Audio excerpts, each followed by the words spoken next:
तो आज हम लोग संसदीय नियंत्रण के साधन तक हम रुक गए थे, है ना। इसमें से सवाल बहुत बेटा अकूत आते हैं। संसदीय नियंत्रण का जो साधन है इससे अकूत सवाल आते हैं। सबसे पहले हेडिंग ऐसे फटाफट बनाते जाइए, इस हेडिंग के अंदर ही आपके सवाल फंसेंगे। सबसे पहले लिखिएगा बहस और वाद विवाद, एक लिखिए डिबेट एंड डिस्कशन या डिस्कशन एंड डिबेट। सुनो, संसद में क्या होता है कि विधायिका जो होती है वो संसद के कार्यपालिका के कृत्यों को लेकर के यह कृत्य करती है, बहस करेगी, डिबेट करेगी। कार्यपालिका कार्य करने वाली इकाई है।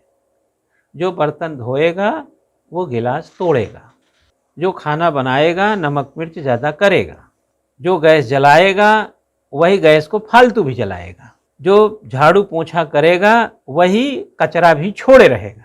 जिम्मेदारी उसी की थी, कोने में हाथ नहीं गया, वहीं रहेगा। तो वह काम करती कार्यपालिका। चूंकि विधायिका विधि बनाई होती है, कानून बनाई होती है और उसी पर कार्यपालिका काम करती है, तो विधायिका को यह टेंशन रहती है कि प्रभु जो कमवा हम दिए थे उसको सही से कर रहे हैं कि नहीं। समझ गए? तो संसद में विधायिका को कार्यपालिका के नीतियों और उसके कार्यों को लेकर के बहस और विवाद करने का, वाद विवाद करने का अवसर मिलता है। यह अवसर कुछ चिन्हित किए गए हैं कि कैसे मौके पर मिलेंगे। मौका होगा ना अवसर का, तो उन अवसरों पर यह मौका दिया जाता है। तो संसद जो नियम में है वही करेगी। संसद भी ऐसा नहीं है कि नियम से बाहर है। आज देखे होंगे कि जब सेशन चलता है तो अक्सर देखे होंगे हो हल्ला हुआ, फिर 2 बजे तक के लिए स्थगित है, फिर ये हुआ, फिर सरकार भी कहती है कि विपक्षी जो है सदन की कार्रवाई नहीं चलने दे रहे हैं, बाधित हो रहा है ना। समय कुछ तय है, कुछ पहले ही निपट गया। क्यों? ठीक है ना। तो यह कौन से अवसर होते हैं? सबसे पहले लिखें प्रश्नकाल। लिखें संसद में प्रश्नकाल, इसको बोलते हैं क्वेश्चन आवर। ठीक है। शॉर्ट टर्म डिस्कशन, अल्पकालिक चर्चा, एडजॉर्नमेंट मोशन, स्थगन प्रस्ताव आदि ऐसे मुद्दे हैं, आदि के माध्यम से लिख लो, महत्वपूर्ण मुद्दे उठाए जा सकते हैं। ठीक है ना। Important issues can be raised in this medium. समझ गए ना, इनके माध्यम से उठाए जाते हैं। क्लियर हुआ भाई? एक तो संसद को नियंत्रण करने का ये तरीका है। दूसरा अभी हम शॉर्ट में बता रहे हैं, इसको खोलेंगे, अभी टेंशन ना लें, टेंशन कतई न लें आप। दूसरा, कानूनों की स्वीकृति या अस्वीकृति, acceptance and rejection of laws. देखिए, कार्यपालिका के असल में ऐसा समझिए, हम दूसरे फॉर्मेशन में आपको बता रहे हैं, वो ये है कि हम कह तो देते हैं कि विधायिका कानून बनाती है, ये बात तो कह ही देते हैं, लेकिन हकीकत यह चला कि कानून कार्यपालिका ही बनाती है। मोदी जी ही कानून बनाते हैं। 3 तलाक कानून किसने बनाया? मोदी जी। कब आपने कहा संसद ने बना? संसद से तो अप्रूवल लिया उन्होंने। ठीक है। तो तीन जो कोई भी कानून कार्यपालिका ही लाती है। क्यों? देखो ऐसा है, इससे तुम समझ जाओगे। जैसे आप बार बार दिल्ली जाते हैं ना, तो इस बार दिल्ली जाके क्या करेंगे, कितना खर्चा आएगा, कब जाएंगे, क्या करेंगे, आप ही डिजाइन करेंगे। आप डिजाइन करके अपने घर पिताजी के सामने रख देंगे कि पापा आपकी बार ऐसा ऐसा मुझे करना है। तो उन्होंने अप्रूव कर दिया कि ठीक है। अप्रूवल का मतलब है अब आप काम कर सकते हैं, तो खर्चा भी लगेगा तो खर्चा निकाल लो। तो जो काम करता है उसी से वही बता सकता है काम। जैसे आप बाजार जाते हैं सब्जी उब्जी खरीदे तो हम आप ही से पूछेंगे कि आलू का भाव चल रहा है। जो घर में बैठा, भाई संसद क्या करती है? संसद सरकार नहीं है, संसद में से सरकार है। तो जो मोदी जी की सरकार है काम तो वो करती है, तो वो जानती है ना कि काम क्या करना है क्या नहीं करना है, तो कानून बनाती है वो। लेकिन कानून बनाने की व्यवस्था विधायिका की है, लेकिन चूंकि एग्जीक्यूटिव लोग काम करते हैं तो उनको लूप होल पता है कहां क्या गड़बड़ी है, कहां क्या काम करना है। आया समझ में? अरे यार घंटाघर मुझे भेजना मेरी ड्यूटी थी। हमने कहा कि तुम कल 10 बजे सवेरे घंटाघर जाओगे, 11 बजे वहां ये काम, 12 बजे ये पोस्ट ऑफिस, ऐसे ऐसे, और ये 500 रुपए का काम है। जब आप गए तो पता चला कि वहां की 3 बज गया सब करने में, पैसा भी 800 खर्च हो गया। तो हम यहां से बैठ के बनाए थे ना। लेकिन जो घंटाघर रोज जा रहा है, ये काम कर रहा है, उससे पूछो कि कैसे करोगे इसको, तो वो बताएगा। अब आप अप्रूवल दोगे तो जो वो कह रहा है उस पर फॉलो करेगा, उस पर वो खरा उतर सकता है, क्योंकि वो प्रैक्टिकली बना हुआ है। फील्ड वर्क कौन करता है? कार्यपालिका। कार्यपालिका अगर फील्ड वर्क करती है तो कार्यपालिका डिजाइन करेगी ना ठीक से कि क्या क्या करना है, उसे पता है क्या कमी। जैसे मैं कोचिंग चलाता हूं, कोई आदमी कोचिंग चलाने के लिए कि ये लीजिए इतना किराया रखिए, इतना बिजली बिल, इतना ये करिए, हम देखें घटा ही रहेगा। हम ही से पूछो ना कि कोचिंग चलाने के लिए क्या टीचर चाहिए, क्या पैसे चाहिए, क्या सुविधा चाहिए, क्योंकि हम 20-21 साल से चला रहे हैं, हम ठीक से बनाएंगे। आया समझ में? तो कार्यपालिका का काम है कार्य करना, लेकिन चूंकि कार्यपालिका काम करती है तो प्रैक्टिकली उसको विधि का ज्ञान, क्या करना है क्या नहीं, तो विधि वही बनाती है। तो कार्यपालिका जो विधि बनाती है, ठीक है। हेडिंग में हमने क्या बताया? कानूनों की स्वीकृति या अस्वीकृति। तो कार्यपालिका जब कानून बना के ले जाती है तो संसद क्या कर सकती है? विधायिका एक्सेप्ट कर सकती है, रिजेक्ट कर सकती है। तो यह लिखाने की जरूरत है, हाँ, लिखाने की जरूरत है कि ये रिजेक्शन एंड एक्सेप्टेंसी क्या है, हाँ? ठीक है। वित्तीय नियंत्रण में चलते हैं। लिखिए फाइनेंशियल कंट्रोल। देखे होंगे आप, देखे जो पहले पढ़ाया हो ना उसी को आप समझते जाओ ना, इसमें कुछ बड़ी बात तो है नहीं। बिना संसद के परमिशन के जनता से 1 रुपया टैक्स लगाया नहीं जा सकता, मतलब वसूला नहीं जा सकता। बिना संसद के परमिशन से संचित निधि से 1 रुपया खर्च नहीं किया जा सकता। तो फाइनेंशियल कंट्रोल किसका? विधायिका का। विधायिका, संसद बोले तो ठंडा मतलब, ठंडा मतलब, अरे तुम लोगों का स्लोगन नहीं पता है? ठंडा मतलब कोका कोला, ठंडा मतलब मसूरी ठंडा मतलब कोका कोला। ऐसे संसद बोले तो विधायिका, विधायिका का फाइनेंशियल कंट्रोल होता है। बिना संसद के परमिशन के जनता से 1 रुपया वसूल नहीं सकते, 1 रुपया, चवन्नी भी नहीं। अब बिना संसद के परमिशन से संचित निधि से 1 रुपया निकाल नहीं सकते। पैसा कहाँ जमा होता है? संचित निधि में। ना वसूल, जब वसूलेंगे नहीं तो जमा कहाँ से, मतलब कुछ नहीं कर सकते आप। तो संसद यहां वित्तीय नियंत्रण करती इस रूप में। प्रश्न पूछती है, अल्पकालिक सूचना तमाम जो मैंने बताया ये हो गया। और हमने क्या बोला? बहस, डिबेट, सारा कुछ करने। और एक दूसरा वाला क्या बताया मैंने? एक्सेप्ट करना और रिजेक्ट करना। आप जो पॉलिसी लाएंगे, जो विधि लाएंगे, पार्लियामेंट उसको एक्सेप्ट कर सकती है, रिजेक्ट कर सकती है।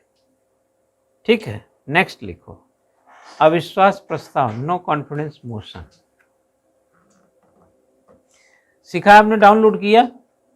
ओके। अब इसमें चले जाना तो राइटिंग वाले में आप लोग जाना, उसमें कुछ मैटर पड़ा है, उसको थोड़ा पढ़ना, राइटिंग स्किल वाले में। ठीक है। No confidence motion, no confidence motion कहाँ लाया जा सकता है चेला? महक,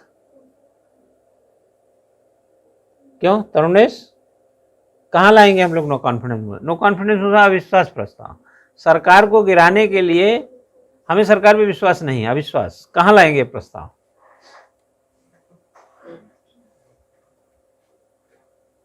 क्यों प्राची? लोकसभा में। सारा बखेड़ा किसका है? लोकसभा का ही तो है सरकार बनाने में। हर 5 साल में जब लोकसभा का चुनाव होता है तो एड़ी चोटी का जोर हर कोई किस लिए लगाता है? वही 272 का आंकड़ा छूने के लिए, वही तो बहुमत है। अगर उसका बहुमत खो दिया सरकार ने तो सरकार जमींदोज, खत्म। तो यह है संसदीय नियंत्रण के साधन के रूप में संसद इस्तेमाल करती है। शब्दावलियां जो संसदीय हैं जरा उसको लिखिएगा, टर्म्स लिखिएगा। इसको पार्लियामेंट्री ग्लोसरीज बोल सकते हैं क्या? हाँ, लिख लीजिए। संसदीय शब्दावलियां। सबसे पहले चेला लिखो क्वेश्चन आवर, प्रश्नकाल। प्रश्नकाल में लिखिए question our is an effective way of monitoring the government. प्रश्नकाल सरकार और प्रशासन, एंड एडमिनिस्ट्रेशन भी लगा लीजिए आगे, गवर्नमेंट एंड एडमिनिस्ट्रेशन। प्रश्नकाल सरकार और प्रशासन पर निगरानी का प्रभावी तरीका है। ठीक है, तरीका। The term of each house of parliament, बात को, लाइन को पकड़ते रहो। लाइन पकड़ते रहोगे ना बच्चा तो तुम कमीशन का बाउंड्री पकड़ लोगे। क्या समझे? अगर एक बार बाउंड्री में आप गिरफ्त में आए तो कल्याण हो जाएगा। तो लाइन पकड़ के चलो। क्या लिखा? The term of each of parliament begin with question hour. इसका मतलब है कि संसद के प्रत्येक सदन के कार्यकाल का प्रारंभ प्रश्नकाल से होता है। प्रश्नकाल का टाइमिंग कोई बताएगा? है ना? क्यों? जब भी आप टाइमिंग बताइए ना बेटा, 11 से 12 बोला कीजिए। 11 बजे ठीक है, सही उत्तर है, बट आप इसमें 11 से 12 1 घंटे का लगा दिया कीजिए, क्योंकि 12 तक ही रहता है ये। उसके बाद कुछ और हो जाएगा, वो बताने वाला हूँ मैं, है ना? ठीक है ना? The first hour of each sitting in both the house of parliament is called the question hour.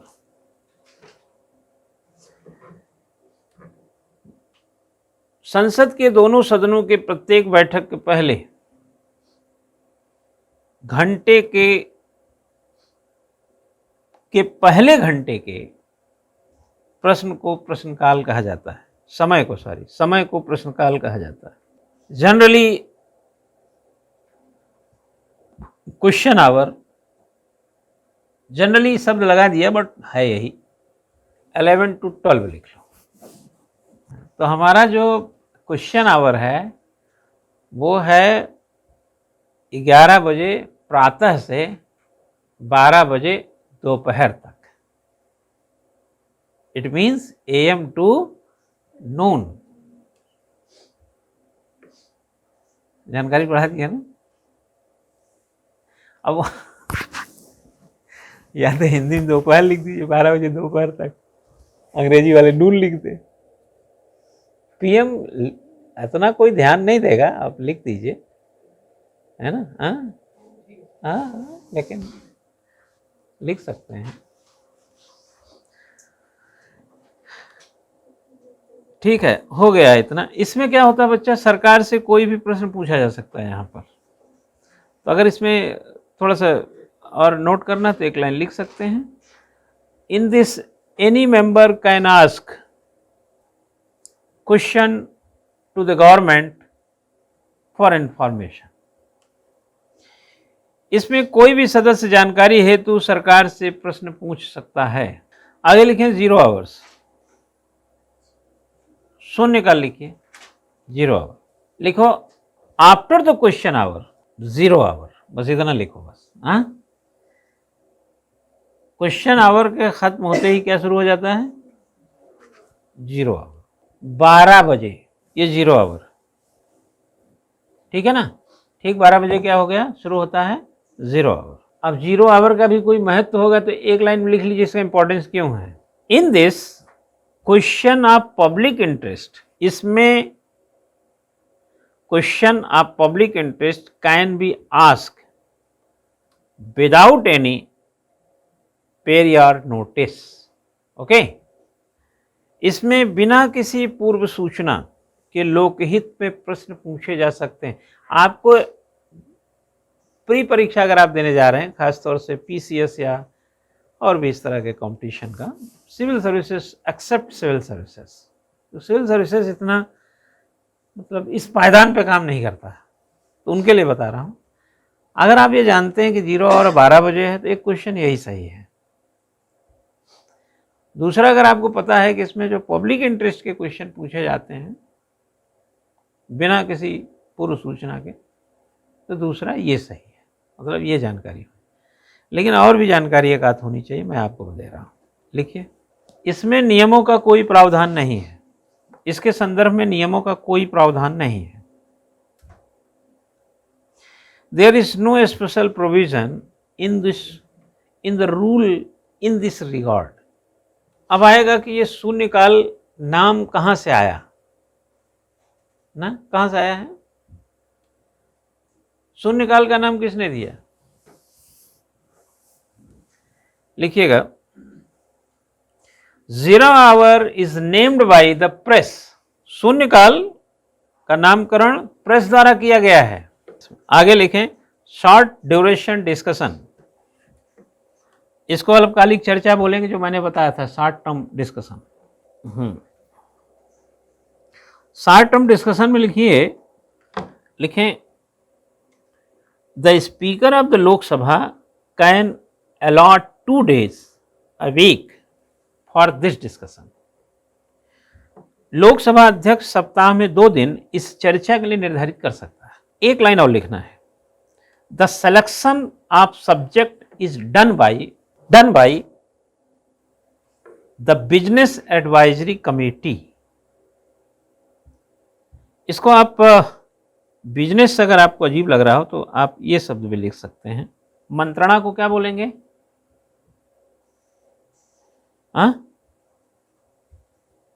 Advisory ही है।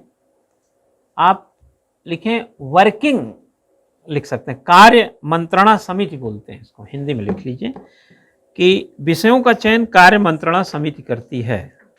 The selection of subject is done by work advisory committee कह सकते हैं, है ना। बिजनेस, आजकल बिजनेस भी एक टर्म्स आ गया है काम के लिए। जैसे कहते हैं आजकल मैं यार अपने बिजनेस में बहुत बिजी रहता हूँ, मतलब काम में बहुत बिजी रहता हूँ। जैसे लोग कहते हैं काम धाम कैसा चल रहा है, कई लोग कहते हैं आपका बिजनेस कैसा चल रहा है। आप देखिए किसी वैसे में तो कोई भी काम जो सर्विस है वो भी अब बिजनेस ही हो गया। डिजिटल जैसे मार्केटिंग कुछ भी है, सब बिजनेस वर्क है। आगे लिखिए, सप्लीमेंट्री क्वेश्चन लिख लीजिए, सप्लीमेंट्री क्वेश्चंस।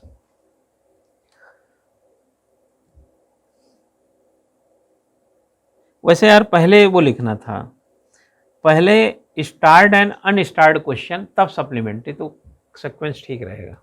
लिखिए तारांकित एवं अतारांकित प्रश्न। कोई आइडिया है अंकित? स्टार्ट क्वेश्चन का जवाब उसी टाइम देना होता है। ओके, और अनस्टार्ड जो होता है वो राइटिंग दे सकते हैं बाद में। गुड, ठीक है, इनको पता है, लिख लीजिए। लिखें 2 प्रकार के प्रश्न होते हैं। There are 2 type of questions. First तारांकित, दूसरा अतारांकित, स्टार्ड एंड अनस्टार्ड। ऐसे स्टार लगे रहेंगे,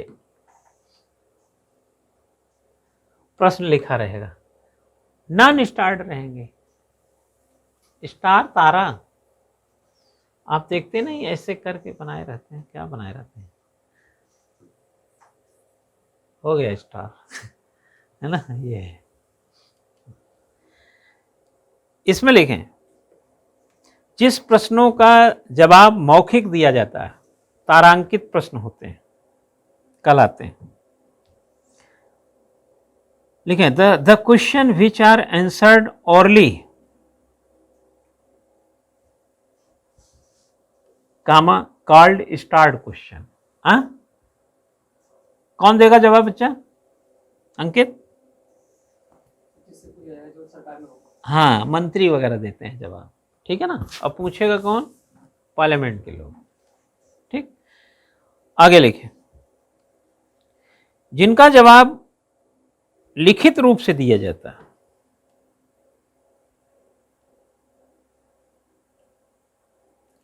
लिखें question are answered in writing,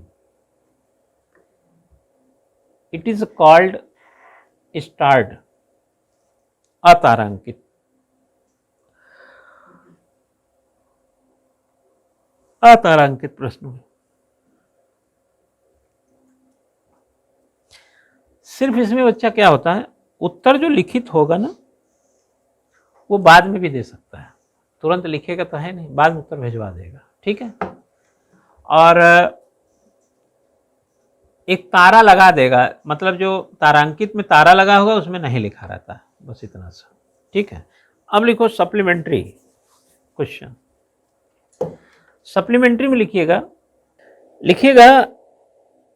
if the answer given by a minister to the starred question, अभी आप देखेंगे तुरंत समझ जाएंगे, बहुत आसान है। If the answer given by a minister of the starred question asked during the question and answer period, asked during the question and answer period is not found satisfactory, ठीक है। इसका मतलब है कि प्रश्नोत्तर काल में पूछे गए तारांकित प्रश्न का किसी मंत्री द्वारा दिए गए उत्तर को संतोषजनक न पाए जाने पर then immediately after that other questions, उसके तुरंत बाद मुख्य प्रश्न से संबंधित, after that other question related to the main question can be asked, समझ गए ना। उसके तुरंत बाद मुख्य प्रश्न से संबंधित अन्य प्रश्न पूछे जा सकते हैं, इसी को क्या कहेंगे? which are called supplementary question, हाँ, इसी को अनुपूरक प्रश्न कहते हैं। तो अनुपूरक वही हो, सप्लीमेंट्री पहले जो पूछे होते हैं उसमें सेटिस्फाई नहीं, उसी से जुड़े मेन क्वेश्चन से दूसरा क्वेश्चन। जैसे मैंने आपसे कहा कि आपके एग्जाम हो गए, अभी थोड़ा चल रहा है, मतलब तो हम सेटिस्फाई नहीं हुए, तो हमने कहा कि आपके एग्जाम कब तक खत्म होंगे, ये सप्लीमेंट्री क्वेश्चन है। अगर आपका जवाब ये होता, जैसे हमने पूछा कि आपके एग्जाम की क्या स्थिति है, तो आप ये कह देते कि सर 4 प्रश्न पत्र हो गए हैं, 3 मई को लास्ट पेपर है, उसके बाद में एग्जाम खत्म हो जाएंगे। अब उत्तर आ गया था और आपने कहा हाँ ठीक है चल रहा है, तो हम सेटिस्फाई नहीं हुए, तो हमने एक सप्लीमेंट्री क्वेश्चन किया कि आपका एग्जाम कब खत्म होगा, तो आपने कहा 3 मई को खत्म होगा। 4 प्रश्न पत्र हो गए हैं, आखिरी प्रश्न पत्र 3 मई को है, खत्म हो जाएगा। अब सेटिस्फाई हो।